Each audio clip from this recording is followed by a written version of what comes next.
رسولوں کے اعمال اور اس کا 14واں باب جو 28 آیات پر مشتمل ہے۔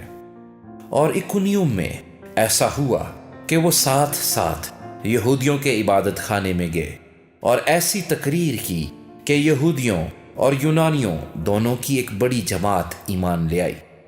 مگر نافرمان یہودیوں نے غیر قوموں کے دلوں میں جوش پیدا کر کے ان کو بھائیوں کی طرف سے بدگمان کر دیا۔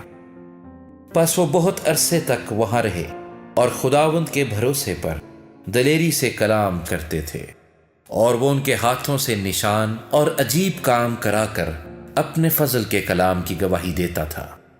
لیکن شہر کے لوگوں میں پھوٹ پڑ گئی، بعض یہودیوں کی طرف ہو گئے اور بعض رسولوں کی طرف،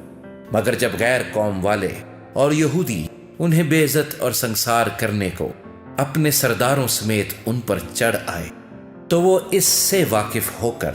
لکانیہ کے شہروں لسترا اور دربے اور ان کے گرد و نواح میں بھاگ گئے اور وہاں خوشخبری سناتے رہے۔ اور لسترا میں ایک شخص بیٹھا تھا جو پاؤں سے لاچار تھا، وہ جنم کا لنگڑا تھا اور کبھی نہ چلا تھا۔ وہ پولس کو باتیں کرتے سن رہا تھا، اور جب اس نے اس کی طرف غور کر کے دیکھا کہ اس میں شفا پانے کے لائق ایمان ہے تو بڑی آواز سے کہا کہ اپنے پاؤں کے بل سیدھا کھڑا ہو جا۔ بس وہ چل کر چلنے پھرنے لگا۔ لوگوں نے پولس کا یہ کام دیکھ کر لکاؤنیا کی بولی میں بلند آواز سے کہا کہ آدمیوں کی صورت میں دیوتا اتر کر ہمارے پاس آئے ہیں۔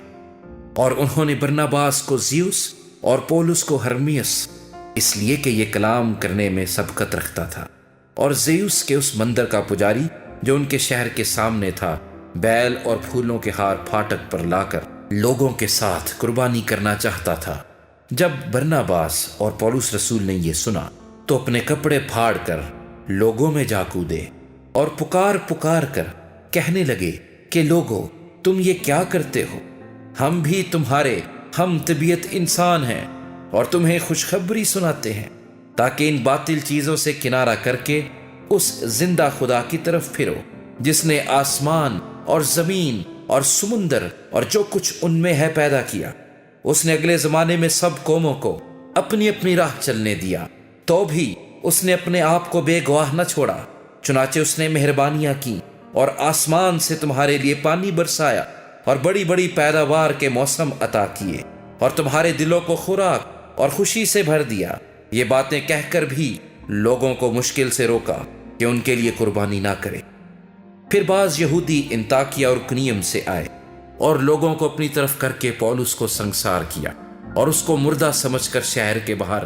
گھسیٹ لے گئے۔ مگر جب شاگرد اس کے گردا گرد آ کھڑے ہوئے تو وہ اٹھ کر شہر میں آیا اور دوسرے دن برناباس کے ساتھ دربے کو چلا گیا، اور وہ اس شہر میں خوشخبری سنا کر اور بہت سے شاگرد کر کے لسترا اور اکنیوم اور انطاکیہ کو واپس آئے، اور شاگردوں کے دلوں کو مضبوط کرتے اور یہ نصیحت دیتے تھے کہ ایمان پر قائم رہو، اور کہتے تھے ضرور ہے کہ ہم بہت مصیبتیں سہ کر خدا کی بادشاہی میں داخل ہوں۔ اور انہوں نے ہر ایک کلیسیا میں ان کے لیے بزرگوں کو مقرر کیا اور روزہ سے دعا کر کے انہیں خداوند کے سپرد کیا، جس پر وہ ایمان لائے، اور پسدیا میں سے ہوتے ہوئے پمفیلیا میں پہنچے اور پرگا میں کلام سنا کر اتلیہ کو گئے،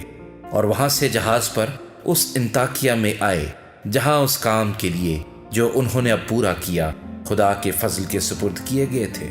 وہاں پہنچ کر انہوں نے کلیسیا کو جمع کیا اور ان کے سامنے بیان کیا کہ خدا نے ہماری معرفت کیا کچھ کیا، اور یہ کہ اس نے غیر قوموں کے لیے ایمان کا دروازہ کھول دیا، اور وہ شاگردوں کے پاس مدت تک رہے۔